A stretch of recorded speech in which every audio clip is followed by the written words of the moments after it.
Hey, Jacob, welcome to my time. Thank you so much for being here, man. How are you today? I'm good. Thanks for having me on. Of course, man. Of course. I'm stoked for this. Super. I definitely love your videos, man. You talk a lot about the new age world, and I'm super interested in that. Right before we got on, I was telling you that I'm in the dating world, and it seems like every every woman I meet is into new age. Yeah. And and it's even in the church. I'll meet a girl from church, and they have. I wouldn't say they're like totally into like new age, but um, they'll have some practices. They'll have some crystals lying around. They'll have some beads on them or something. They'll be talking about like law of attraction stuff in their life, and it gets really confusing, sometimes. Mhm. So I want to learn more, and I want to learn how to help. Not just girls that I go on dates with, but just people in general, especially on this channel, to inform them like the differences and the dangers, because there's a big difference, right? There's only one way to the Father, and Sure. that's through His Son Jesus Christ. So before we dive in, I want people to hear about you, and if you tell us a little bit about your background um, and kind of how you got into all this and how you know so much about this, and a little bit about your faith. So I'll just give it to you right now and tell us about yourself. Yeah. Definitely relate to your frustrations there with the dating world. I don't know that the missionary dating, trying to help the girls that you're talking to, is the right move. Right. Um, but also the same, it's like you start talking to somebody and then they have these beliefs. And it's like, oh, okay, I can't, like, we actually have to put this to the side and we have to deal with Hmm. salvation real quick. Right. The gospel. Yeah, but no, for me, I grew up Christian. We grew up mostly Baptist, Hmm. and it was kind of a cultural thing more than anything else. I did believe in God. I did study the Bible. I did try somewhat to do things the right way as best I could, but I wasn't super serious about my faith. Hmm. And then when I when I grew up, I went into the military. I was in the Marine Corps, Oh, and thanks for serving, man. oh, thank you. Had a really difficult time with that, just being 17, 18, 19 in the military. I was homeschooled, so it was like a very different environment. I Yeah. wasn't used to the socialization aspect, and of course, it's just hard. So I was going through a lot there, and also just a lot of the bad habits that you pick up in that line of work. Yeah. So I was kind of not in the best place, and I was going through a dark time, and it sort of ended, and it got a little bit easier for me, and I decided that I never wanted to go back to that place. So I got Hmm. super focused on self improvement, trying to learn about psychology, self help, all that good stuff. And I had grown up in martial arts, so I'd sort of been Oh. exposed to the Oriental kind of mystic practices that go along with that, which you can separate that out of a martial arts practice, but I didn't, and I didn't really see much of a Hmm. problem with it. So I kind of had that as a background. And when I started getting into the self help world, there's obviously a lot of new age and new thought stuff that goes into that.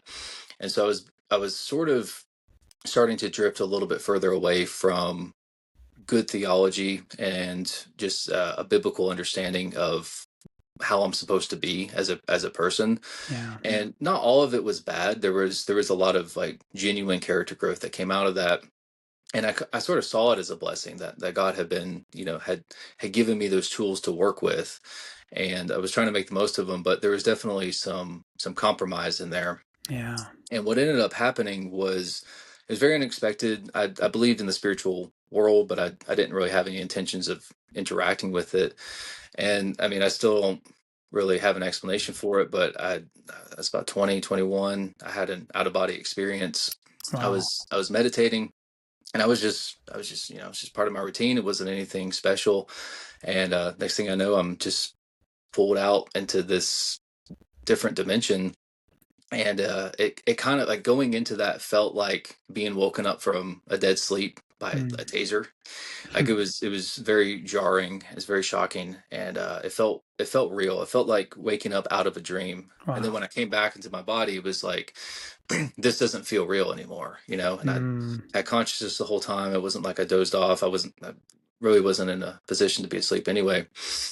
And so I didn't recognize at the time that there were certain doors open through the kind of esoteric practice that I had.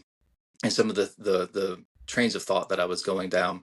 So I saw it as a good thing. I saw it as, well, this happened to me. I wasn't doing anything sinful. It must be from God. Therefore, I'm Mm. going to pursue it. And there's Wow.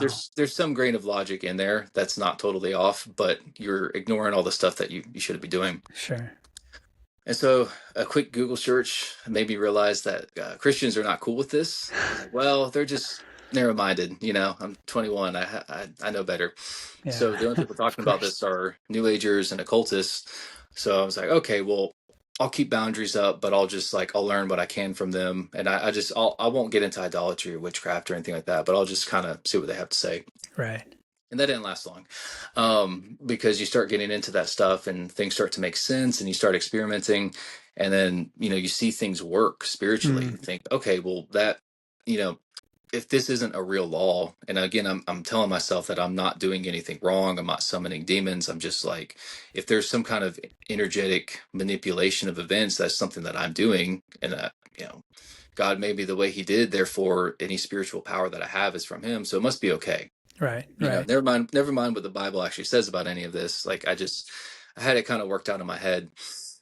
And so I was really focused more on astral projection. I wanted to recreate that, worked really hard on that. And that kind of led into energy work. And then over time, it's sort of just being exposed to the literature that they use, and the people that I ended up hanging out with. I got into like a little bit more formalized systems of magic and Wow. witchcraft. And part of that was I read one of the books that I really liked at that time that was still kind of in the New Age realm before like getting straight up just occult, was the Kabbalion. And that's, there's some argument over like how much validity that book has even within that community for Mm. sure, but it is pretty widely accepted, and it made a lot of sense. And I'm thinking, okay, well, these supposedly ancient principles align really well with this Eastern practice and everything kind of makes sense, but like it's not complete. It's a very superficial explanation. They're not going into depth in anything. They're not giving me the mechanics. They're not giving me like the real stuff. And so that curiosity and that need to really understand something and to work it out, be able to articulate it well and use it, that kind of led me pretty quickly out of the New Age explicitly and into more of the occult side of things. Wow. I maintain that the New Age is just a smokescreen for the occult. It's just a Mm. kind of it's a gateway. It's a stepping stone because it's willing to bend on um, the more extreme claims that it makes. So if somebody's not super comfortable with idolatry, for example, it gives you some options for how you can Mm. you can compromise with it and still be comfortable. And that's basically what happened to me. Wow. But when you get into like, where do these principles come from? They can't tell you. Like the New Agers, like if you say, well, why does astrology work? They don't know. They The don't know. stars have power. It's like, why? Like Right. like who says who? And well, it's an ancient tradition. From where? Like they don't know. Sure. It takes maybe two or three questions to get to the end of most people's understanding. I'm sure there's people that are super in depth. They could talk about it all day. Yeah. But in general, most of the people that do this, they don't really know what's going on. So Mm. there was also just some bad life choices I made at the time, as far as like morality, like people that I was hanging out with, the stuff that I was doing. So I was around a lot of people that were into, they were either Wiccan or some sort of like they had some kind of magical practice. There's a pretty wide range there. But I didn't just want to hear, okay, this is how I summoned this demon and what it did. I'm like, well, that's interesting. I don't necessarily want to play with demons Did intentionally. they call them demons? Sometimes, yeah, it just depends on, Wow. yeah, it depends on who you, on like which story we're talking about. But yeah, it was pretty normal. Wow. Some people try to present it as this is an angel, Yeah. and Or that'll probably come up entity. more. Yeah. That'll come up more later. But so I was kind of learning some stuff, and I was realizing practicing with other people that know what they're doing and having a mentor is better. But I couldn't find anything like that where I was like, you're doing what I want to do, and I want to like learn from you specifically. So that ended up.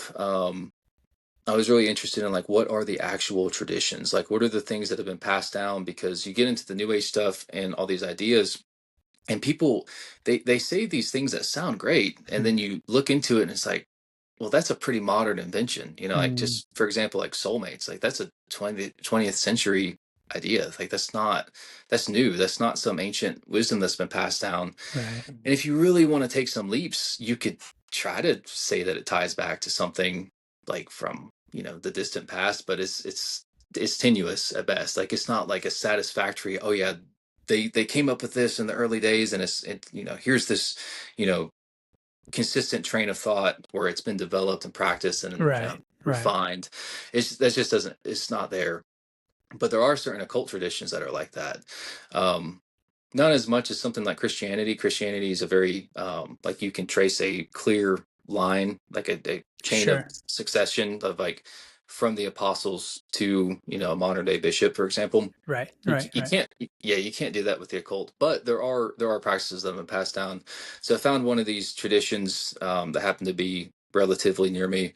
I joined, I was initiated into that, and I practiced with them for 2.5 years, something like that. Hmm. And then there were some other groups that they were involved in that I also kind of ventured off into. And so I was formally practicing for a couple of years, and then, without going, and we can if you want to, but just for the sake of time, there was a bunch of stuff that happened towards the end of that, to where I was kind of realizing, I was seeing this stuff work. Like Mm. I was understanding the mechanics of it a little bit better. I could articulate it, I could get my head around it, and I could do it, and I could see results from, magic. I was like, this is pretty cool. Yeah. Like, if you tell anybody, hey, you can have magical powers, Yeah, dude. We'll like if think. they believe Yeah, that, like they'll consider it. everybody, Yeah. yeah, they're like, it's at least interesting. Sure. So, I mean, sometimes people look at it like, oh, that's kind of silly. It's kind of out there. It's like, but if you think that it's a possibility, like, that's Hmm. interesting to you. So, Yeah. but I was noticing that, even when there were superficial improvements, even if something like with my character developed, like I got a little bit more patient or a little bit more Mm. understanding or whatever, the emptiness inside of me was just getting worse. Like it wasn't Ah. actually fixing what was really going on. And there was some spiritual stuff, there was some tangible stuff in my life I was brokenhearted over. Mm. But I was just noticing, like, I'm not healing. No matter what I do psychologically, spiritually, tangibly, just in terms of, like, other areas of life, this is just getting worse. And I'm coming to terms with the fact that I'm fundamentally broken and I can't Yeah. fix this. And I was pretty positive about it. I mean, it's a terrifying thing to confront, but I kind of thought that eventually it would work out. And then, series of events happened to where, I was learning stuff in these occult circles that really was disruptive to my view of, like, how likely am I to succeed in this and Mm. to actually get, save myself, basically. Like, can I keep out of all these, spiritual pitfalls? Can I keep from falling into these, demonic, traps that are everywhere? And they'll admit to that too. I'm Wow. sort of realizing, like, you can't, like, you can kind of perceive some things spiritually, but you don't really know what's going on. And since everybody disagrees with each other, there's no consistency. It's like, okay, well, if I pick the wrong thing, I'm kind of screwed, Yeah. like, I Yeah. don't know what's going to happen beforehand. So that was on my mind. And then, again, long story short, I had, that's when I met Christ. I had an open-eyed vision, where he came into my room, and I was floored by, who he was, and I kind of Mm. thought that Jesus was maybe a real person but not God. Mm. So I kind of respected him, but I didn't have any interest in following him.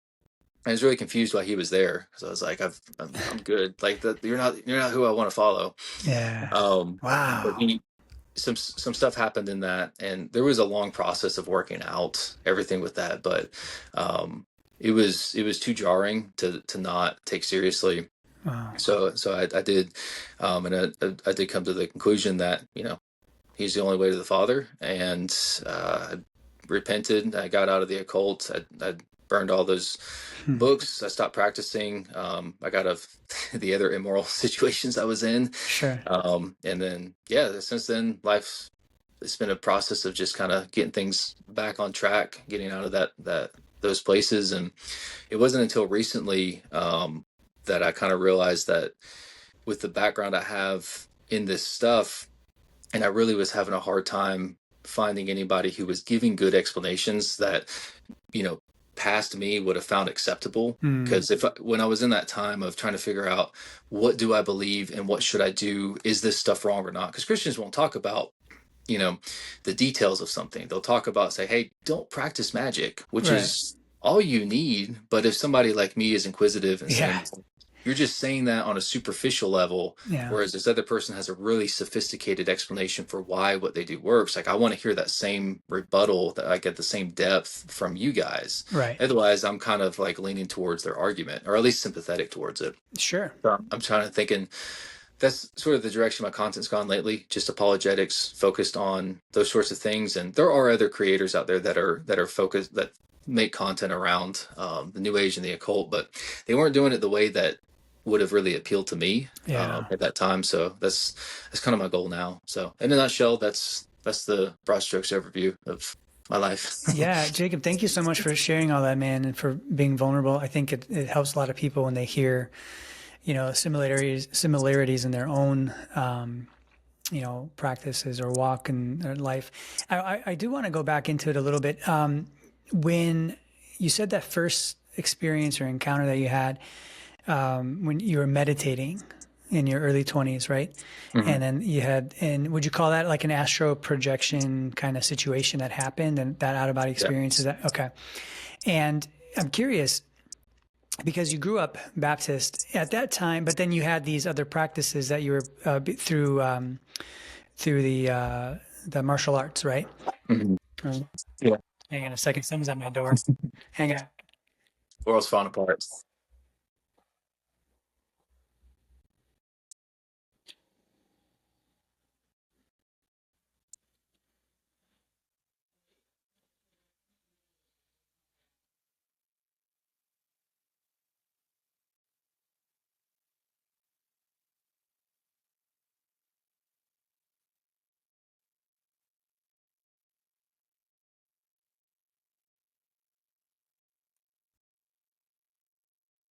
This is why it's good that we're not live.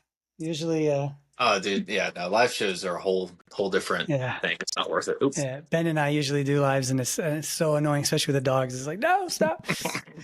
But our fans our followers are used to it on that, because we're just two goofy Yeah, guys. But that's good. all right, where was I? I was Something about asking. the something about my Yeah, martial so art practice. you were during your first encounter. You were in your early 20s. You brought in. You were considered a Baptist, though. Did you believe in Jesus at that time? Did you believe in the practice of the Baptist faith at that time, or were you just, was it just very superficial for you? I mean, would you have considered yourself a born again Christian at that time? It's kind of an odd. It was an odd situation. I did believe in God for sure, Okay. 100%, and I did believe Jesus as I understood him. In hindsight, I don't really know that I had a good grasp Hmm. of Christian beliefs outside of like, hey, you're supposed to follow God and Jesus is his representative. Got it. I don't think that I really grasped the Trinity at all. Hmm. I'm not 100% sure that that particular church was not Unitarian in hindsight. Hmm. I don't know that for sure. But just like, because when I got saved again, I started pursuing. I went to a non-denominational church for Got it. the longest time, but I ended up pursuing orthodoxy, and part of the reason for that is that they were answering the questions that I had from before, and also the questions that I had come up just from being in the occult and like seeing that there's depth to certain things, and I want to see that with my faith as well. They're the only ones that were answering those questions at the level that I needed them. And I've had a Yeah. lot of moments where I'm like, that's pretty basic stuff. I should have known that, and I never did. So I kind of questioned like that church, that specific church, a little bit. I don't know how Baptist they really were. Yeah. So that would be hard to say. I know that for me personally, I did believe in God. I did believe in Jesus. Um, I didn't really have a good understanding of what that meant. Right. I kind of just saw it as I won't go to hell Hmm. if, as long as I'm saved, and that God cares about me and that He wants to help me. But it was really more of a self-centered thing. Like, God's going to be with me on my journey, and He has a plan for me, kind of deal. And it's not like overt pride, like it's all about me, but it's kind of like when it comes down to, I disagree with the church about something. Well, it's my journey, so why can't I disagree with the church? Sure. So it ends up being a big problem down the road, but it doesn't necessarily look like it. It looks like you're a faithful Christian until you're really put to the test, which is why Yeah. you're tested. So, Yeah, and what a test you went through, my friend. And so you're into these martial arts practices, and then so would you say that that was the door that opened the opportunity for the I guess these evil unclean spirits to come in and mess with you and start I mean really to go through that encounter, right? I mean, do you think that that's what led to that? yeah, that's the best guess I can come to. Hmm. Because I mean, and there's nothing wrong with martial arts. I'm not Sure, like sure. dying on that hill. The thing is though that there are esoteric practices that go in with any traditional martial arts system, and I mean the philosophy of the Oriental culture is baked in pretty heavily with that. If you Yeah. have a super Americanized, MMA school, you're probably not going to get that too much. But Right. I was more interested in traditional martial arts, and not all of it's bad either. Like there's like the code of Bushido is pretty good virtues to aspire to. For example, it's not all bad, but if you don't have like if you don't weigh everything against what the Bible says, there are some potential issues. Sure. And for me, it was just seeing that it was only one person, but he talked about a lot about like qigong, tai chi, stuff like that, and like the energy manipulation and how Hmm. you could use that to basically make your techniques that much more efficient. Right. Um, and I kind of laughed at him. I was like, "That's ridiculous." And then he showed me a few things, and it wasn't like the crazy stuff that you see online with people like flopping around and flying. It was like, no, no, no, come here and like feel this. Mm. And I was like, oh, that's wild. And I didn't really understand it, and I didn't really think too much of it. I was just like, okay, well, if it's a placebo or something that's like psychological, then it's like, well, no harm, no foul, right? Sure. If it is energy, again, I had that idea that, well, if God made the energy and I'm not, practicing witchcraft, then like, what's the problem with it? Mm. And so I had some experiences with that, and just with like a consistent meditation practice over time, which meditation is a whole separate thing. Yeah. But yeah, so I did have some experiences. I'm not going to say that's necessarily what caused it, but it definitely laid the groundwork to some extent. Right. So then you were meditating during that time when that encounter Hmm. happened, right? Yeah. And then, and you weren't, I mean, you weren't on any drugs or anything. I'm just curious. I just have to ask at the No, no, time. no, So, no drugs. Now after a couple years after that happened, I was super interested in psychedelics yeah, because of that experience. I was like, wow, like I wonder if I can take something to make that happen again. yeah. Um, and the only thing that came close and wasn't quite there was DMT, Mm. like mushrooms, LSD, stuff like that doesn't even hold a candle to it. DMT is kind of like maybe in the ballpark, but no, Yeah. yeah, no drugs, no drugs before that. So And then were you able to successfully, I guess, astral project later on, like as you were getting more involved in these practices, were you able to replicate that outside of psychedelics? um yes, but not as much. It Got it. wasn't it wasn't quite the same like impact. It was Right. it was just a little bit different. There were some pretty wild things that happened, but it wasn't as like life changing, I guess. Yeah. So So you're going through experiences. I mean, you're experiencing things that obviously you didn't experience as a Christian or following to some degree, the Bible or the God of the Bible. So that's what really attracted you, I'm assuming, into this world is these experiences and the manipulation of maybe energy and these things that you were learning and you were getting some more, like some more concrete, I guess, at the time, answers or realizations maybe. Is that true in a sense that you were following something and things were happening, so you were like, I'm just going to keep doing this because I'm going yeah, somewhere. yeah, it's a good way of putting it. Yeah. I kind of saw myself as a spiritual seeker, Hmm. and of course, It couldn't be the truth that was presented to me at an early age. It had to be something different and unique and, Yeah. totally interesting. And it couldn't be something that was as boring as Christianity Yeah. because, you know, oh, those archaeological and historical facts. That's no fun. Like, Right. let's pick the stuff that has zero Yeah. evidence for it. Well, listen, we were born, we were created to enjoy God also, right? We have the spiritual side of us, right? Which living in this 3D world, we don't get to experience very much of the spiritual. And I can relate a little bit to not really the new age world in a sense or practices, but I did get into psychedelics for a time, and I've had some encounters and experiences. Well, I wouldn't really. How do I put this? I wouldn't even call them encounters. I've never spoke to an entity. Never saw any blue or green people or goddesses or anything. I've done DMT, I've done Changa, I've done shrooms, I've done different things, and I just they felt great. They were great experiences. I never had a bad experience. Actually, I never had a bad trip. A little bit anxiety here and there, sometimes with like the smaller doses. Right. But when I got into large doses, I was doing the hero doses. I was listening to a lot of Dennis and McKenna and his brother, and on Joe Rogan, they were talking about all this stuff. So I was walking away from the Lord at this time, and I was I just wanted to feel. I wanted to feel Yes. whatever I could feel, and so I'm curious with your thoughts on God during that time. I mean, were you thinking about Jesus at all during that time, or God? Or I know because you were trying to like not dive into the traps of these things really, but what was keeping you from not going like all in and like fully into this stuff? I mean, what do you think was keeping you? That was probably the Holy Spirit keeping me Mm, from making a completely catastrophic mistake because yeah.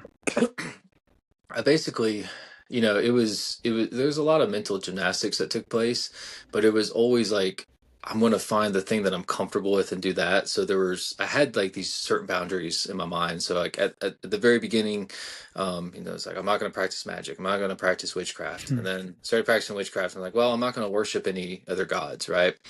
It's like, well, I didn't informally adopt any other, deities as like my soul right. guide or anything, but I definitely like made a real attempt to converse and interact with them, Mm, and listened. So, you know, that is yeah. what it is. But at the same time, I also could never get to the point where I was like, this is what I'm doing. It was always more about like me developing and understanding and coming to this, abstract idea of truth that I was looking for. I just wanted to feel like I had the answers, and I Yeah. wanted to feel like I figured it out. And I had the assumption that that had to be a spiritual thing, that it had to be some sort of like mystical experience where I have some sort of I've kind of transcended the physical to some extent. That doesn't necessarily mean that I'm like not in my body, but to where I'm not limited by my Mm, body, I guess. mm, And kind of what you had mentioned earlier about where we are spiritual, but I point out biblically speaking, we are spirit, but we are also physical. Like God didn't right. create the spirit and then like, well, I guess I'll put a body in here. It's like Hmm. he made the body first and then breathed life into it through the spirit. Hmm. So to try to this idea that like the physical is bad, it's better just to have spiritual experiences. But again, you're primarily adapted for this environment, and so you're not really equipped to discern what's happening in the spiritual realm. So it's very easy to make mistakes, especially when you consider that everything out there is trying to trick you, and Sure. the only things that are not trying to trick you are the things that are going to talk to you the least, because they're not going to answer when you're trying to summon them and do stuff with them. They're Right. just people. Occultists do that a lot. Oh, it's not sorcery, it's theurgy because I'm talking to angels. I'm not summoning demons. It's like, well, biblically, angels are, not going to disobey God. So Right. if you're practicing sorcery, witchcraft, they're not going to answer you. So anything that shows up is not good Right. inherently. Right. Oh no, but energy doesn't lie. Like, really? Mm, People lie. Why can't mm, spirits lie? mm. Yeah. It's just, It's like, I think it's, yeah, it's, And man, you bring up a good point. I think it's just the lack of knowledge, right? And Yeah. um, I think also wanting to believe in something. Um, for me, being raised in the church, I was kind of Baptist Pentecostal. I call it like a blend between like Catholic, Pentecostal, Baptist.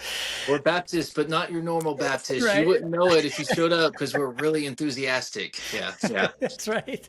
Yeah, very strict. And we, Isn't it interesting how people equate enthusiasm and sensationalism with spirituality? It's like, well, yes, we're Baptist theologists, but we're more spiritual than that. right. Why?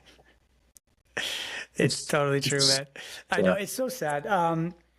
It's sad because it's broken up into so many different areas and traditions and beliefs that sometimes trump the Bible, in our churches, which really, really is dangerous. And I think for me, I was so lied to, I think, and also purposely, like truth was purposely hidden, or if they didn't know the answer to something in the churches I grew up in, they just ignored it, or would say something else about it, or would just demonize it right away. And as I got older, I started to realize, well, I'm being lied to a lot by this Christian community that I was in. Yeah. And then when crisis hit my life, and I had to make decisions like, okay, do I really believe this stuff? Because it wasn't helping during my crisis. It wasn't helping at Mhm. all. People left, abandoned me. It was really, really hard. And I was pretty much alone. And then instead of, going to Jesus, I went in an opposite direction, because why would I go back to Jesus and what I knew? Because it didn't really help. And it caused a lot of pain and a lot more confusion for me during that time. And so I started to go into different practices and really not really for as purposeful as you kind of went into that world. I just wanted to feel. I just wanted to Yeah. explore and feel, and whatever happens, happens. It was just I was cowboying it really, and but I want to go back to like that time where because how many years would you say you were going through this phase of your life, or this practice, from when you had first astral projection encounter to the time Jesus showed up? How long was that? 5 or 6 years, Okay. maybe. And then can you tell us a little bit about when Jesus showed up? Yeah. It was super unexpected. I was watching a documentary on alchemy, actually, Hmm. and they just brought him up randomly, and they had like some weird, like, no, Eastern interpretation of this story, which is, not correct, but it like brought him to mind. And I kind of just had this moment where I realized, like, he's thinking on such a higher level, Hmm. and like even not recognizing him, you know, the divinity aspect of him, but just like as a person, like he's thinking so many steps ahead. Like, people are trying to trap him, people are trying to get him to slip up, and not only is he not falling for that, but he's also like seeing right into the heart of the issue that people are dealing with and addressing things that don't make sense because we don't even understand how broken we are. And it's Right. like something that you have to sort out. It's like, why did he give that super vague question? And it's like, Hmm. it doesn't seem to follow until you realize that he's addressing a deeper issue. And once you get to that, everything else starts to make sense. And so I was really impressed with that. I was kind of just sitting there for a minute, just watching. I had a bunch of thoughts come into my mind that were not really mine, and I was Hmm. just very interested in that, and I was very impressed with the mind of Christ, and it came with this very weighty presence, and I felt it. And I was like getting Hmm. uncomfortable. I was like, I'm not really in the mood for this right now. So I got up and I tried to walk it off, and I made it from my bed to my desk, and I like kind of like had to sit back down, Wow.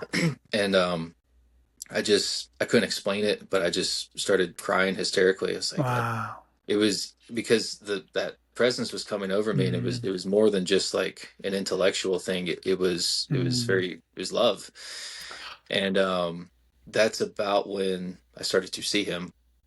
But I was was very overwhelmed by the experience of that love, because it wasn't, I realized very quickly that the language that we have is not sufficient to explain what that is.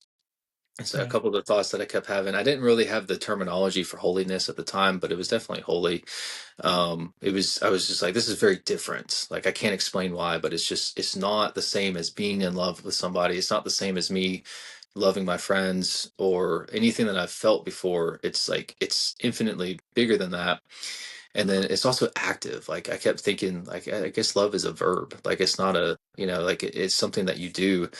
Um, and then so the first part of it was just an open eye vision, and then the second part was not really sure exactly what happened, but it was like a total experience. I don't know if I was still in my body or if it was like mental or if I was actually somewhere. I have no idea. But we were at the cross and he was kind of sitting next to it, and I had that feeling of that love, and he kind of just walked around a bit, and I'm looking around at the crowds that were screaming to kill him, and but looking at them through the context of the way that he felt about his children was like really mind-blowing to me. I was like, okay, when you love somebody this much, the only thing that makes sense is to sacrifice yourself for them. So, and I had that Wow. moment where, because like none of the Bible had made sense up to that point. I was like, well, why did God have to kill his own son to as like a loophole to solve a problem that he created? Like, that doesn't make any sense. Right. and and there's a lot of like strong anti-Christian arguments along those lines, like and it really comes down to they don't understand the cross, Yeah. and unfortunately a lot of Christians don't either. Sure. And so I started to get it a little bit there, and he kind of looked at me like, very awkwardly. I was like, what am I supposed to do? Like, am I supposed to follow you now? Like, I don't really want to do that, if I'm being honest. And I'm sitting there thinking, and I'm like, I feel bad about that. Like, I feel like he can probably see my thoughts, so I don't want to like follow this. And I'm trying to, but Wow. I just, like, my mind's a storm. Like, I've got so many questions, like all the things that led me away from God in the first place, Yeah. compounded on top of all the stuff that I had experienced and learned, and all the things that made sense to me and what I had, gone through. And particularly some of the Gnostic stuff that was really destructive for me, because I sort of had like a universalist view of God up until sort of the end. Gnosticism kind of ruined that, because some of them, depends on who you ask, but some of them will teach that the God of this world is evil, Mm. that we have Satan and Yahweh confused, that we have Satan and Jesus confused and stuff like that. So I'm like, I didn't buy into that, but I took it seriously as like, well, how do I know that that's not true? Sure. So I was at this point where I really just couldn't trust. I couldn't have faith. I was like, I don't trust God. I don't trust the Father. Like, what if he's evil? Yeah. And so that was like the main thing on my mind, and a bunch of other stuff too. And um, Jesus, I was trying to articulate a response, and he stopped me, and he reiterated John 14:6, I am the way, the truth, and the life. No one Mm. comes to the Father but through me. And what clicked for me was, I can't figure out who the Father is and how to get there, and I can't do this on my own. Like, all this spiritual seeking, all this, the sorcery and all that, like the personal development, all the exploring, I can't figure out where I need to be. But if he's telling me that he's the only way to the Father, the inverse of that is, if I can trust him, then the Father he takes me to is good. Like, we're okay. And I decided that ultimately that I could trust him, and that wherever he led me would be correct. And so that was the start of my journey back into faith. Man, dude, I love that you went into detail with that one, with that whole ordeal, because I could see like the genuineness in it, and the challenge that you had in your mind, right? Because you had all these other ideas and questions, and you didn't want to just like blindly, give in, right? You wanted to Yeah. ask these things, but you were overwhelmed and overpowered by love. And I love how Jesus goes right Yeah. back to his scripture, right? Yeah. He's like, hey, this is just what I'm going to use again and talk Yeah. through this. And that, I meant it the first time. It still works. Yeah. right. I love Yeah. that about him. I think it's the consistency, and it's the foundation, right? That we can always go back to his scripture. Um, and that's where I think, we have to make that decision. Is Scripture true in our only truth, really? Mhm. Is it never changing, right? Is it something we could always come back to? And I think this is where, from there we have a lot of different denominations because of it, right? We have all kinds of different beliefs of, maybe like in the Catholic world, right, where they have Scripture, but they also have what the early church fathers and popes, will say, and it can carry just as much weight or even more sometimes than Mhm. Scripture, and that could be very dangerous in my opinion. And but yeah, but I also do like the liturgical stuff.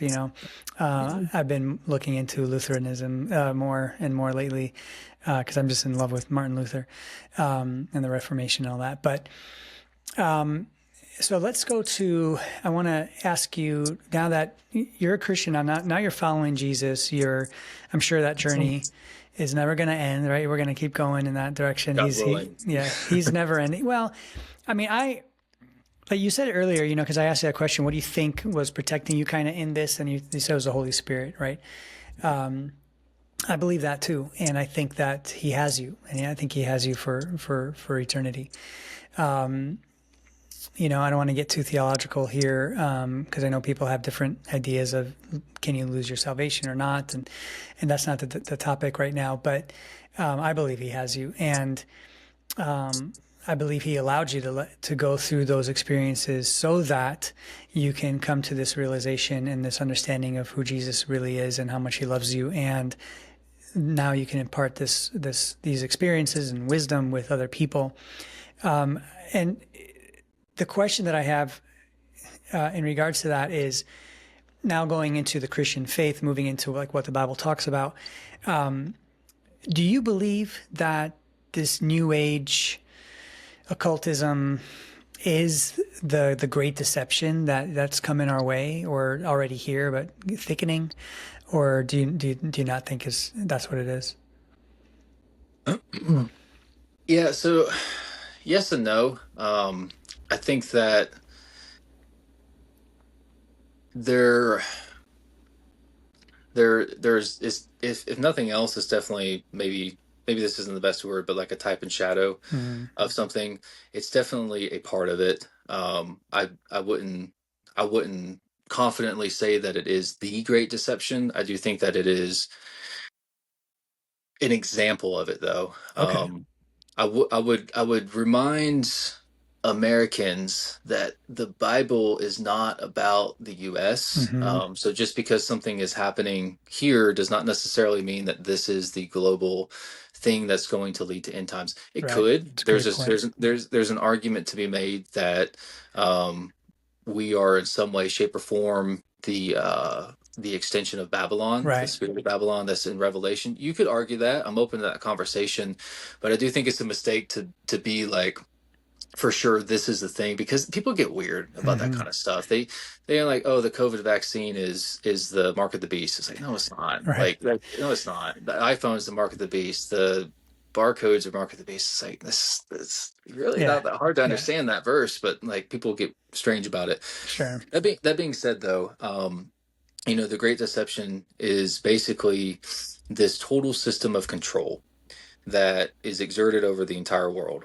Mm. And that doesn't mean a total system of control in the sense that we don't have free will. But if you kind of parse out the different um, aspects of your experience of life and your capacity to exist in society, you're going to see that there's only so many categories. I'm working on an episode on it. It's kind of in depth, so it's taking me too long. But if you look at like how do you control somebody psychologically? How do you influence people like on a cultural level to believe certain things and to behave a certain way? How do you use an economic force to um, control people? How do you use a spiritual force? How can you manipulate religion? How can you manipulate people's emotions? What are the systems that you would have to set up if you were going to operate from a new world order and control people to where they, like, the intention being that they worship the devil instead of God? Right. Like how do you make that come about? Because you can't just have a society and you can't just elect a satanic president. Like it's Right. just not gonna work. You can't make people believe that. So you have to get them to buy into it. So what are Right. the things that go into that? And you look at, the way Hollywood slips in occult symbolism into all of their movies. How many, music artists are openly practicing satanic rituals? Okay, so you got this entertainment aspect. You look at the psychological aspect. Well, if we invade, therapy and mental health counseling with new age ideologies that are, subtle deviations away from truth, but lead towards something that's ultimately very destructive, we can convince people that, their mind is their enemy instead of their sin. Mm, The problem is with the way that they're thinking about things, not the fact that they're failing to repent. mm, Um, and so when you look at the way that Daniel and Shadrach, Meshach, and Abednego were put through this systematized program of brainwashing when they first got to Babylon, they were instructed in Babylonian literature, philosophy, the language. They were right. adapted to the culture. They were fed a certain way. Like that's a formalized structure. That's not, hey, we're going to take these people and tell them to like us. We're going to brainwash them. Right. The stuff that you see Yeah. Indoctrinate happening, them. Yeah. yeah, like on a high level. So it's like when Revelation talks about Babylon, like that, the concept behind that system of control, which Babylon is obviously the birthplace of occultism, um, and then it extends out into an economic force. It Mm, extends out into the way that you act in society. And so that becomes, it's not just about having occult practices or certain compromises in this denomination of church. It becomes like, how can I bring everyone together in rebellion against God and to make them think that that's the right thing to do? mm, Is the Tower of Babel revisited? How can we create this worldwide rebellion against God to build something greater than him so that we can become him? So the Tower of Babel is they're thinking that if we make a name for ourselves, if we build this structure, we'll be like God. The same lie as in Eden. If you have the right secret knowledge, then you will become like God. right. And you see that echoed in the New Age and every occult philosophy. It's always about learning something, and that will awaken your divinity, or that will make Mm, you realize that you are divine and that you can save yourself. It's the same thing in every system. But when you take that into again like an economic, political thing, it becomes something more a little bit closer to the city, the empire, the Babylonian Empire. And so that system, Babylon, is not a important factor in the world anymore, but the things that made it what it was and that made it a danger, those are still there. And so this great deception involves this total system of control to where people are completely deceived as much as they can be. There's false information everywhere. They're not able to think clearly because people are preying on their emotions. If you're thinking from an emotional state, you can't think logically. yeah. So you've got, like, it's really not hard to see this stuff, but whether what's happening in the West now is the ultimate great deception or not is not something that we can know for sure.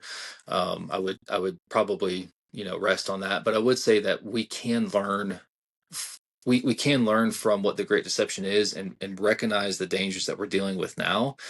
And I do think that, if we can do that, we have some responsibility to try to be a buffer against it. Like, not to try to stop it necessarily, because, you know, that's that's what's prophesied. It's going to happen. We're not going to Sure. stop Sure. it. And Yeah. people get weird, like, oh, I don't want Judgment Day to come yet. I want to keep living my life. So let's fight this. It's like, no, no, no. Like, we should be praying for Christ to return. Absolutely. Um, but at the same time, like, we should care about the people who are influenced and victimized by it, and try to help them. And the better we can understand the systems that are in place behind it, Mm, the better we are able to debate with people.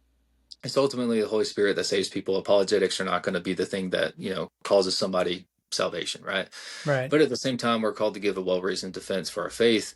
And what I found is that if I understand a complex, sophisticated system of occult practices, and somebody tries to tell me, well, Jesus just loves you, forget about that. It's like, that's not satisfactory to No. me, right? No. At the same time, Jesus didn't sit there and answer all my questions. He just, we had a moment. So it's like, I'm not saying that we have to figure this out so that we can intellectually master it, because that would be the wrong mindset. Right. But at the same time, there's definitely ways that we can be a voice of reason and wisdom, in a very confused age. Yeah. No, I like how you put that, for sure. And that leads to the next question perfectly, because I guess, you know, I've learned more about New Age and occult practices and beliefs through social media and through the dating world than I did through church. And I guess the question that I have is, why do you think pastors are not speaking like more against these New Age beliefs and new thought and these different occult practices? I mean, it, is it because they don't know? I think a lot of them are doing it, honestly. Oh, oh, oh! I One of didn't my expect that answer. Yeah, I mean, one of my big frustrations with the non-denominational church I was going to for a while, and I tried a few others too, it was not an overt like we're manifesting something. And I think that any Christian that's like actually taking God seriously is probably going to like put a stop to that sort of thing. Right. But even if it's not a New Age thing in terms of like an Eastern, or I guess an Oriental practice, there's a lot of new thought influence, which is a little bit less mystical. It's a little bit, well, maybe not less mystical. It's a little bit less like magic-y. It's a Mm-hmm. little bit more psychological, law of attraction kind of stuff. Yeah. But there's a very watered down interpretation of the Bible that is fundamentally American in a lot of ways. It's I got very tired of hearing sermons about what God can do for me. Yeah. It's like, if you will just believe these things, then everything will work out. And it's like, well, that isn't really reflected in the lives of the saints or the prophets. So that right. doesn't quite track. And you'll hear a lot of things about like, there's a lot of prosperity gospel stuff. Yeah. And even if somebody's not overtly prosperity like gospel, an advocate for that, there's a lot of really subtle things where people just do not correct their congregation. And I think that a lot of that comes down to the entertainment culture that we've built. And so even if a pastor's not necessarily engaged in a New Age practice, I've noticed that very few of them are comfortable calling out specific sin. Like, they're not really willing to disciple people because they know that if someone gets uncomfortable, they can leave and go to another church. So there's this pressure on them to perform and entertain and to not be too controversial. Right. And I've known some that do a good job at, gracefully speaking the truth. Right. I wouldn't, my experience has not been that that's the rule, though. That tends to be like, I leave a lot of, services and I'm like, well, there was some good stuff in there, but also you really took these things out of context and made it about you.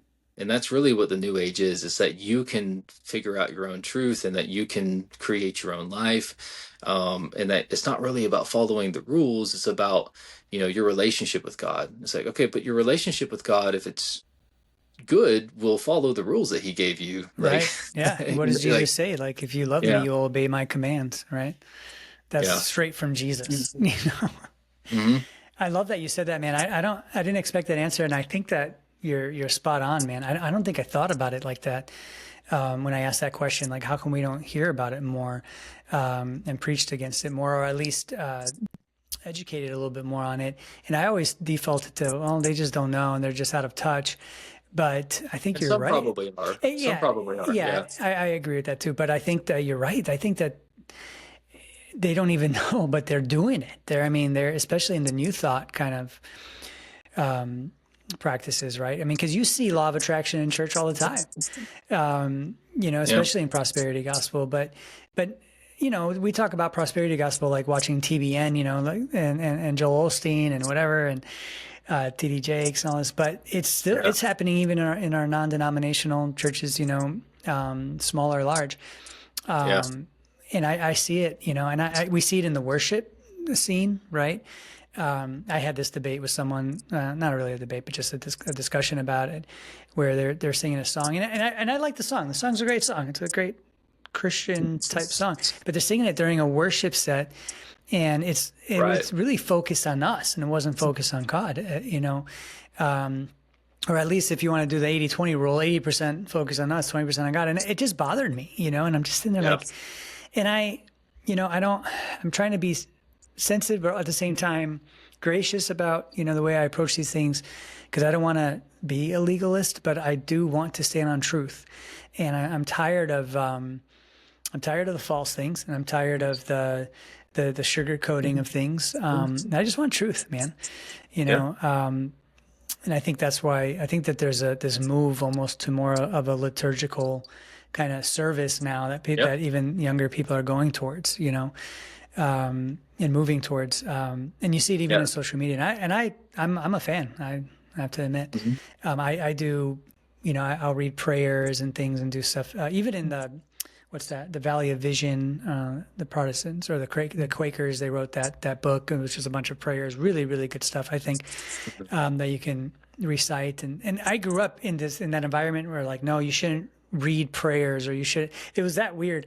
I'm Yeah. like, well, isn't that what we're doing when we're reading the Bible? But anyway, so I guess one of our last questions. I know that we're already going over time. I can't believe We, it's going that we can, fast. yeah, we can push a little bit more. Okay, Yeah. So, but I do want to talk about this because I think that you're a perfect conduit for this, and I think the more that you mature and grow, you're gonna be a tremendous help to people. Like, hope so. how do we approach this and help New Age followers, existing New Age followers, like put their faith in Jesus? Like, how do we bridge that gap between the New Age person who's like, if you met somebody in the New Age world right now, how would you approach that? Like, how would you start speaking to them about Christianity and about Jesus? What would your approach be? I mean, I'm so curious. Well, my approach may not be the best advice. I'm kind of just a Just naturally bring it. confrontational person when it comes to that. When it comes to ideas, not when it comes to certain things. But Got it. I usually don't have much of a problem just like getting in there. Not everybody is really wired that way, so I don't want to Sure. be like, well, just go out there and just confront everybody that you can. That's not really good advice. Right. Definitely, I mean, ultimately, the same as with anything else. Like, seek first the kingdom of heaven. Like, you need to have your focus as much on God as possible. You're not going to approach somebody with the grace and compassion that you need to in order to really reach them when you're focused on why they're wrong, right? If you're just approaching the argument that like I need to prove that they're wrong, Right. even if it's for their own good, like it's just you're not really able to communicate well when you're in Yeah. that state. Yeah. And I struggle with that too. I think most people do. Mm-hmm. But as far as like in a practical sense, like obviously like, put God first, make sure that this is not something that you're doing just because you've realized that it's wrong and you've been lied to and you're annoyed and you know something and you want to go out there and correct people. Like, you need to first focus on what does your relationship with the Lord look like. But on a practical sense, the just if you can just ask people questions, and I don't agree with the idea that you should focus on it being a relational thing, because people will try to have good relationships with their friends and never really, explain their faith, and they'll never practice apologetics in any way. They'll never like give any good defense for what they believe, because it's like, oh well, they're going to see in me. They're going to see Christ in me. It's like, okay, Yeah. first off, you're not as Christ-like as you think you are. Sorry, Right. just not. Like the people that Right. works for are like the martyrs Mm-hmm. and the saints that live in That's right. Yeah. monasteries for significant periods of time. I'm not That's right. saying that God won't use people and that you won't meet people that are different, and that I've noticed that with certain friends that I have now. But at the same time, like, let's just be real. Like, you're probably not going to be that good of a person. Right. And even if you are, and you never talk about your faith and explain it, and you're not equipped to answer some basic questions, what good is that going to do? Like, they're Sure. just going to assume that you're a good person. That's not to devalue that in any way, but just in a practical sense, like, one, don't avoid the conversations. Yeah. even if if you go through my page, you're going to see a bunch of stuff where some of it's kind of complicated, some of it's kind of in depth, and you might think, okay, that makes perfect sense, but I definitely can't just spit that out, if I'm questioned. Well, but the best way to learn how to have those conversations is just to have them. Yeah. Yeah. Just approach it. If like you don't know what somebody believes, approach it like, I want to understand.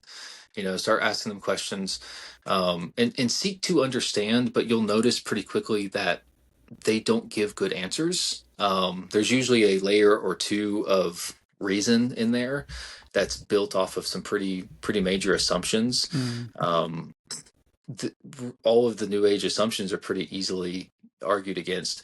You don't necessarily have to memorize how to do that. You just have to understand, like, why do you believe what you believe, and how far down can you explain that, right? Sure. Because you talk with an atheist, like, what do you believe? Okay, well, the Big Bang. All right. Well, what's your evidence for the Big Bang? What came before that, right? That doesn't take long to get to It where, doesn't. Yeah. like, you need a miracle. There's something you can't explain. So now we can have a conversation about faith, because you have faith too. So let's Mm-hmm. talk about, like, why I have faith in the Bible, the historical archaeological evidence, the prophetic evidence for who Jesus is, that he's the Messiah, that he's the Son of God, things like that. Um, Once you get into those conversations, again, keep your eyes on God, because you're probably going to get annoyed with people. But there's not any one particular formula. Yeah, Like, I agree. I don't mean rely on the Holy Spirit in the sense of like just feel compassion for the person. I mean, but like trust that God's going to be with you, and Yeah. that you will make mistakes, but that He's bigger than that. Like, you're not the one saving them anyway. But take it seriously. It's like, there's a lot of people around you who are afflicted with this toxic ideology, and that if they don't change, are going to spend a very long time in a very bad place. So it's Yeah. like, it is important, and these are people that you care about, and you don't have to necessarily study it academically. But if you can get into the habit of just not being scared of talking to people and having those conversations and challenging them, that's going to be different depending on the person. Who's a friend of mine I was on the phone with a couple weeks ago, and we were talking about just general life stuff, and she's tried to bring up astrology, and I was like, I'm good. And she's like trying to, no, let me pull up this chart real quick. I was like, I'm good.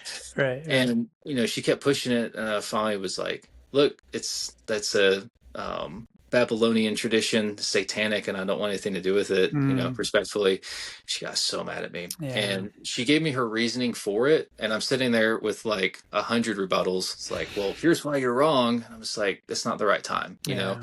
So Yeah. in that case, is it better? Because I know how she is. She wouldn't talk to me for a very long time after that. Like, is that productive? Like, Right.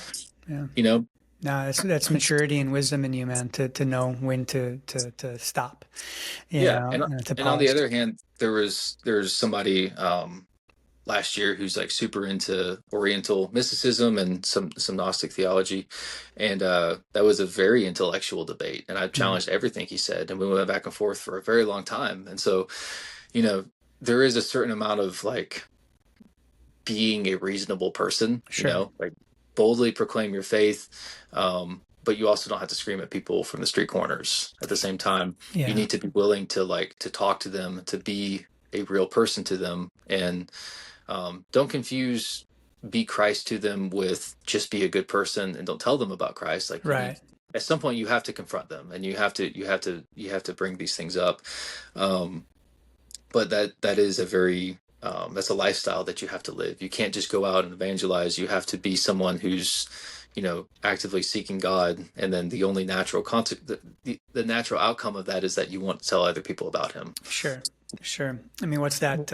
It reminds me of that phrase. I'm probably butchering it, but it says, always be preaching the gospel and use words when necessary. Like, it's just so dumb, Yeah, It's like, no, no, no. yeah, I mean, it works. Yeah. Right. And what I really like is 1 Peter 3:15 in the ESV. It says, "But in your hearts, honor Christ as the Lord as holy, always being prepared to make a defense to anyone who asks you for a reason for the hope that is in you, yet do it with gentleness and respect." Mhm. And I love that verse because it tells us, like, hey, we should be prepared, right, to make a defense to anyone who asks you for a reason for the hope that is in you. That's what you're going to be talking about, the hope that is in you, and do it with gentleness and respect. But what stands out to me even more is the beginning of that verse. But in your hearts, honor Christ, the Lord as holy. It's like you have to do that first. You have to honor Christ first in your heart so that you can be prepared to make a defense. And I like that. That simplifies it for me. Thank you, Peter, for doing that, because it shows us what Peter and Paul did when they were going out and preaching the good news, right?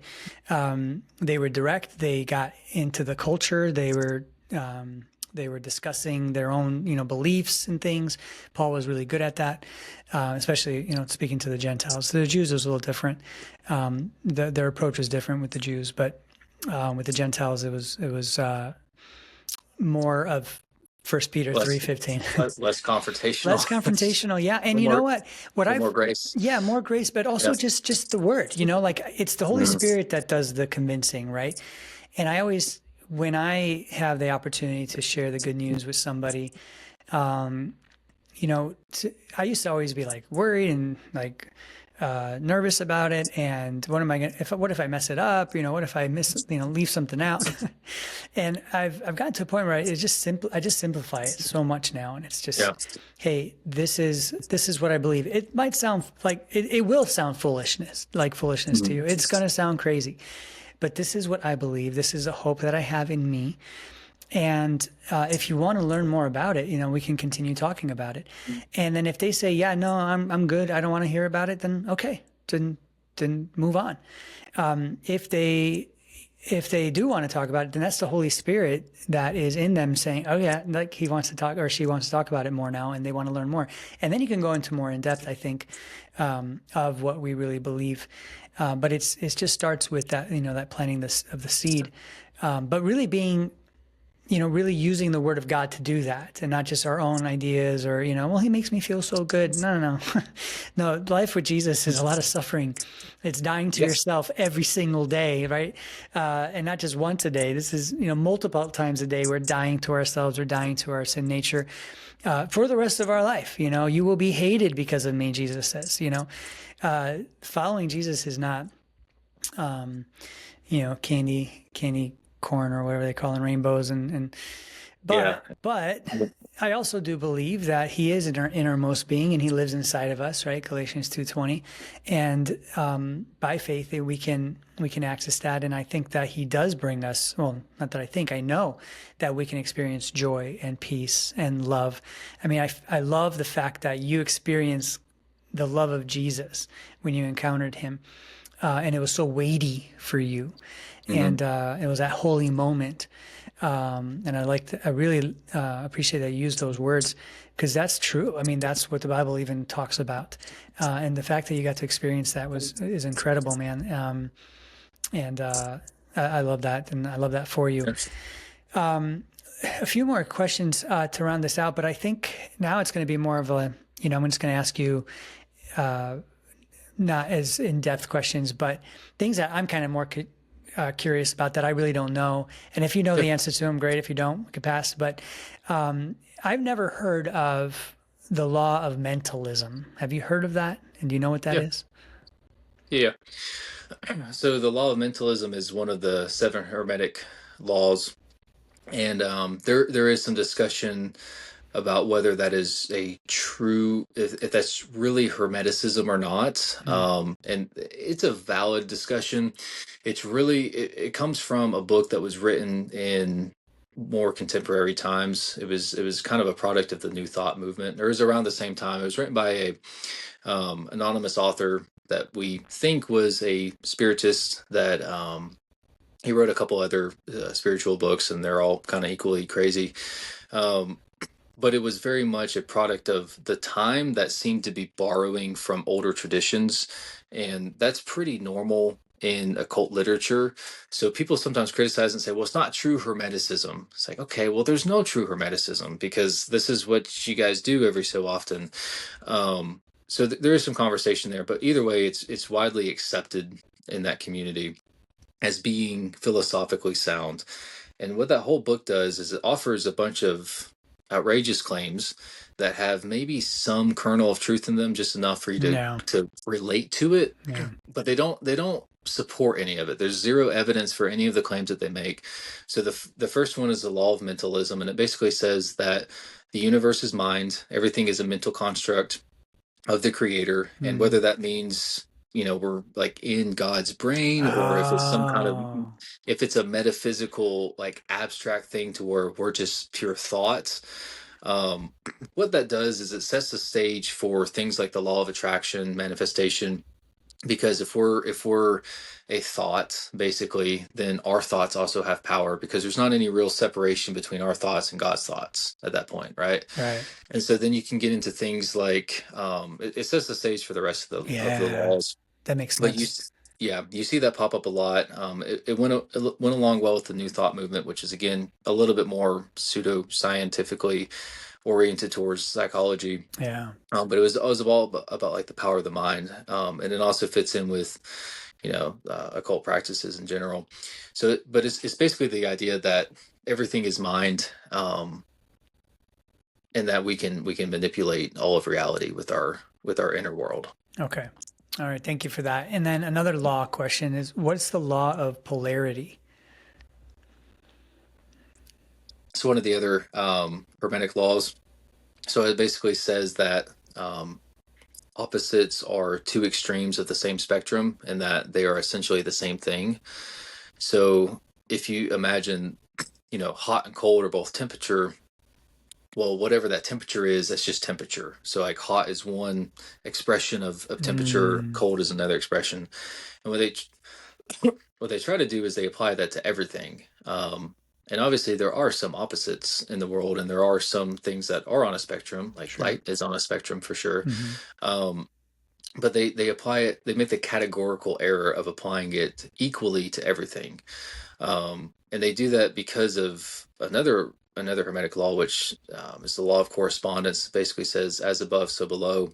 So anything that's taking place in the physical world is a reflection of what takes place in the heavenly world, Mm. but that those two things are inextricably linked, and that they interplay with each other. So if I change something physically, that should change things spiritually. Mm. um, and so because they're part of the same system, they're part of the same thing, they're constantly reflecting each other.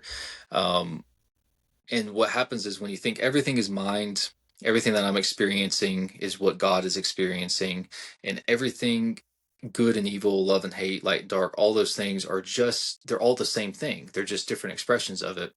What happens is you can collapse morality. You can say, well, there's no difference between good and evil. It just depends on where you're at on that scale.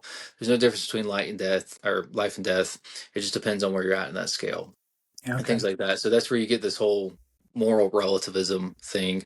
And that obviously comes up with other philosophies too. But when you start to look at the reason I think the New Age is important to look at is because there's a lot of these philosophies that maybe somebody doesn't sit down and study the Hermetic principles, but they probably have heard as above, so below. They've Yeah. probably heard about polarity and vibration and things like that. Those are Hermetic principles.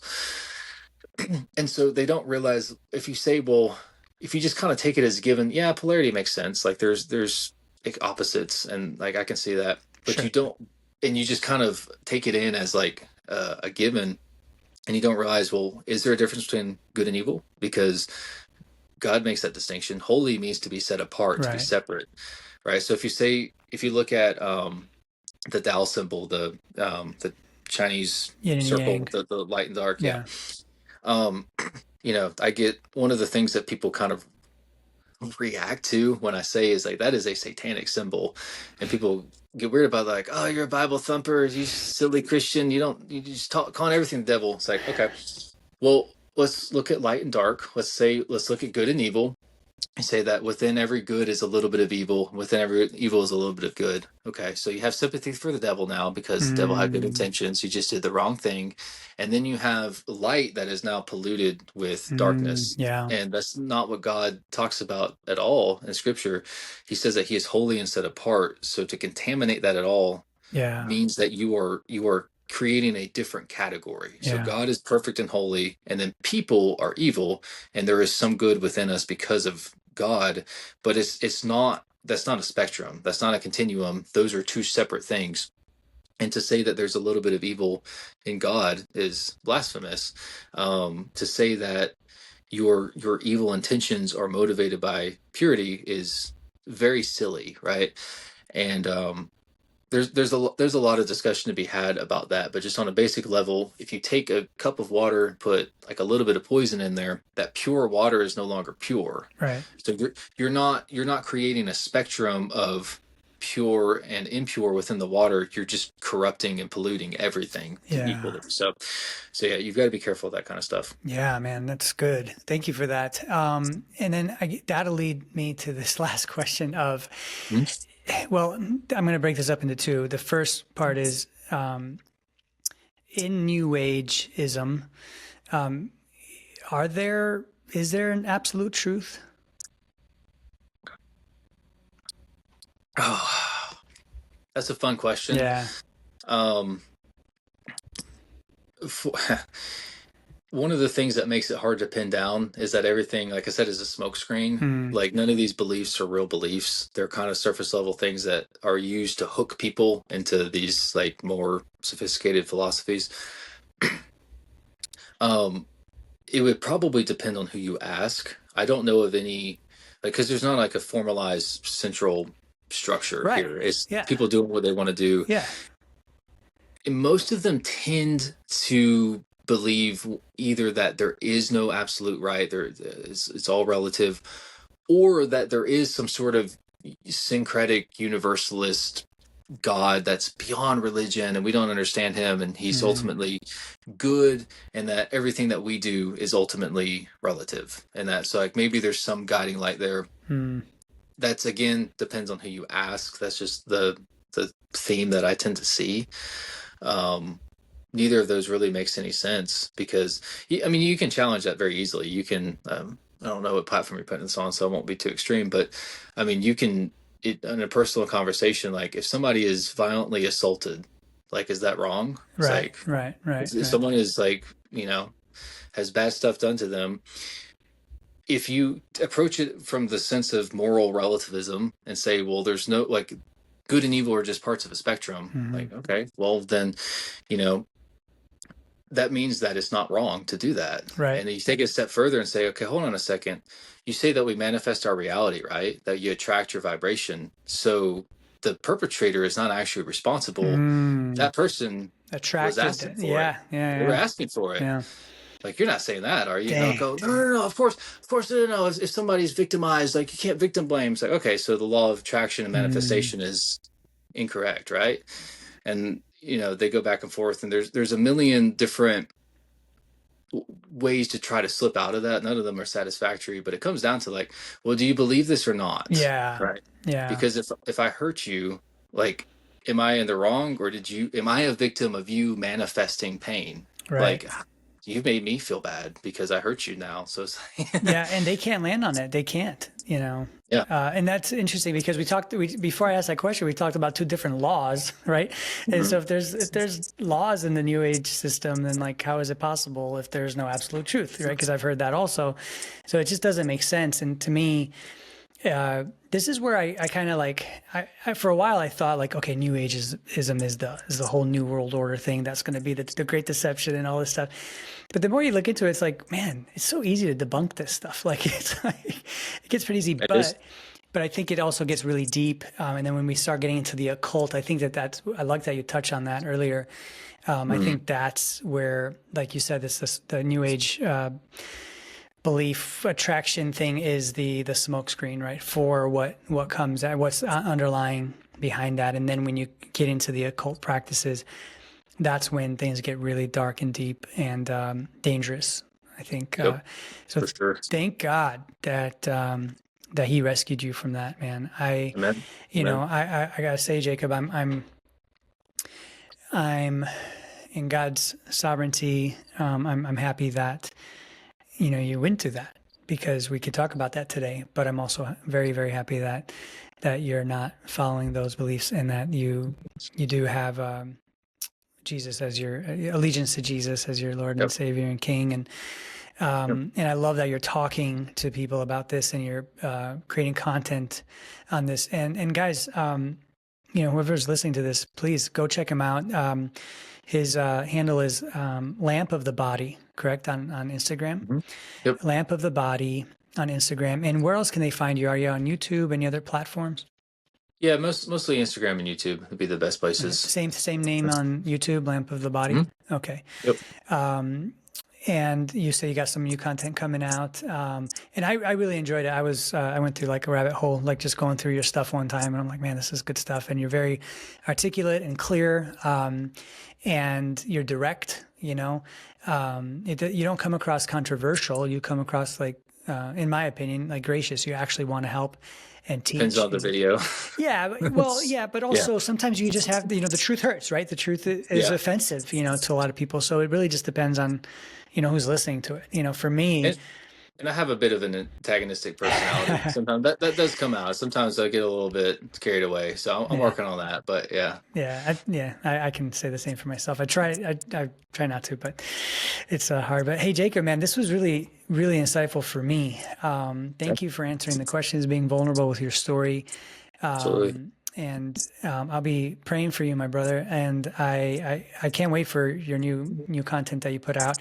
And let's stay in touch. And I might have to reach out to you if I go on a botched date again with. I wouldn't come to me for relationship advice. Let's just set that there. You can talk to me, but I wouldn't listen to anything I have to say in that regard. That's an area I'm still very clueless in. Yeah, I think as men we're going to be always clueless in that area. I was married for a long time and now divorced for a long time, but when I do talk about this, when people ask me like, what are you looking for in a girl? And I say this now and people are like, that's a weird response. But this is what I say. I want somebody who fears the Lord. Yeah. And because even in my getting to know Jesus more and reading the word, it's like, man, the fear of the Lord is just, is like essential in our faith, right? And it's not just being scared, but there's just so much more to that. I know we can talk about being awe and having reverence for God, but it's even deeper than all that. And it's the more I get to know Him, the more I get to experience that. And it's a good thing. And I want to find that in somebody. Hopefully one day we'll see. But go ahead. I'll say as a closing point to that point. We mentioned briefly earlier about like the mark of the beast, talking about the great deception. That verse, I gotta pull it up to quote it verbatim, but basically says, explains 666. This is the mark of the beast. Let the one with wisdom interpret this. Mm-hmm.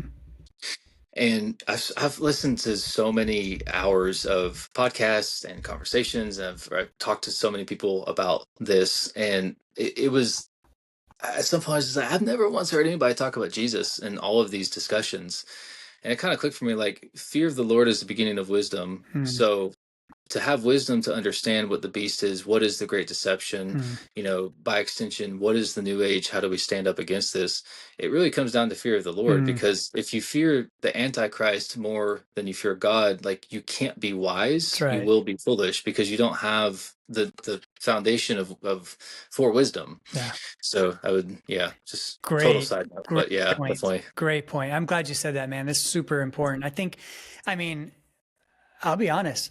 I don't remember the last time I heard a sermon on the fear of the Lord, like at my local church or in other churches I've been to. I've been. When's the last time you heard a sermon on Revelation? Well, that's too.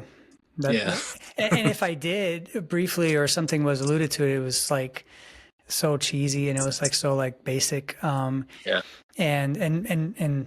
maybe even wrong in some ways. But you're right, man. You're right. And I think that we do have to have more of these discussions. Jacob, thank you so much for today, man. This was really insightful. I really appreciated talking to you. And thanks for being so gracious. And let's stay in touch, man.